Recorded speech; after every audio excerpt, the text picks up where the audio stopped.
പിടിച്ച പിടിയാലെ ഞാനങ്ങ് കൊണ്ടുപോകും. കൃഷ്ണ സുഖമായിട്ട് കളരിക്കല് ജീവിക്കുകയും ചെയ്യും. അത് മതിയോ? എനിക്ക് നിന്നോട് മനസ്സിൽ ഇഷ്ടമുണ്ടായിട്ട് ചെയ്യുന്നതൊന്നുമല്ല. നിന്നെ ദ്രോഹിക്കരുതെന്ന് കൃഷ്ണ എന്നോട് പറഞ്ഞതുകൊണ്ടാ. കിടന്നുറങ്ങാൻ നോക്ക്.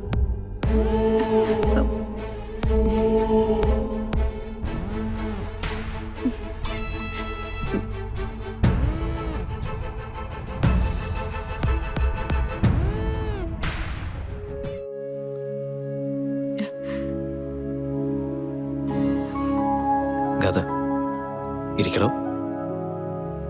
ഇപ്പോഴും പേടിയാണോ? ഇപ്പം എൻ്റെ മുന്നിൽ നിൽക്കുന്ന ഗാഥയെ എനിക്ക് പേടിയില്ല. കാരണം എന്താണെന്നറിയോ?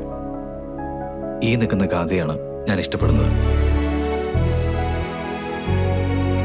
ഈ സ്വഭാവമുള്ള തന്നെ ചേർത്ത് പിടിച്ച ഞാൻ സ്വപ്നം കണ്ടിരുന്നത്.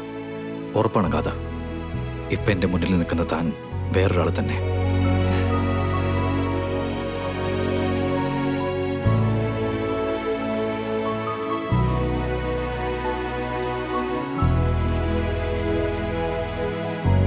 എന്തുപറ്റി? നവീൻ ക്ഷമിക്കണം. നാളെ വെളുപ്പിന് കണി കണ്ടു കഴിഞ്ഞാൽ മാത്രമേ വ്രതം തീരൂന്നാ മുത്തശ്ശി പറഞ്ഞിരിക്കുന്നത്. ഹേയ്, അത് ചുമ്മാ. വ്രതത്തിന്റെ കാര്യങ്ങളൊക്കെ അമ്മയ്ക്ക് അറിയാവുന്നതല്ലേ. അങ്ങനെയാണെങ്കിൽ അമ്മ ഇവിടെ തന്നെ കൊണ്ടാക്കത്തില്ലല്ലോ. അയ്യോ, ഞാൻ കള്ളം പറഞ്ഞതല്ല. പൂജാരി പറഞ്ഞിട്ട് മുത്തശ്ശി അങ്ങനെ പറഞ്ഞ്. ഒരുപാട് കടമ്പകൾ കടന്നാ നമ്മള് ഇവിടം വരെ എത്തിയത്. ഇന്നെനിക്ക് എന്നോട് പറഞ്ഞ കാര്യങ്ങളൊക്കെ നന്നായിട്ട് പൂർത്തിയാക്കാൻ കഴിഞ്ഞു. നാളെ രാവിലെ കണി കണ്ടു തീരുന്നത് വരെ ഈ വ്രതം മുന്നോട്ട് പോകണമെങ്കിൽ അത് നമ്മൾ ചെയ്യണം. കാരണം ഇത് നമ്മുടെ ജീവിതത്തിന് വേണ്ടിയാ. വ്രതത്തിനൊരു ഭംഗം വരുന്നത് എനിക്ക് ആലോചിക്കാനേ വയ്യ.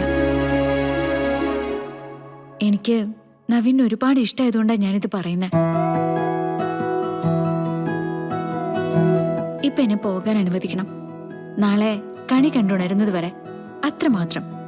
ഓക്കെ, ഇനി വ്രതഭംഗം വരുന്ന കാര്യം പറഞ്ഞ് താൻ ടെൻഷനാവണ്ട. ഇത്രയും കാലം ക്ഷമിച്ചതല്ലേ. ഈ ഒരു ദിവസം കൂടി നമ്മുടെ ജീവിതത്തിന് വേണ്ടിയിട്ട് നമുക്ക് മാറ്റിവെക്കാം, അല്ലേ?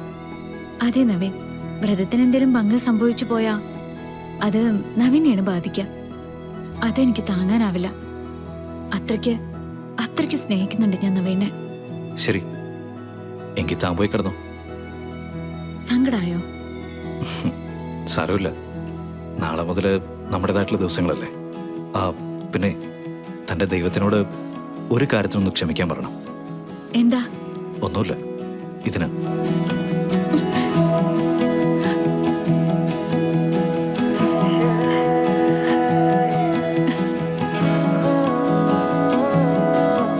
ഇത് ദൈവങ്ങൾ കണ്ണടച്ചോളും. തൻ്റെ ഇഷ്ടദൈവങ്ങളല്ലേ. ചെല്ലും.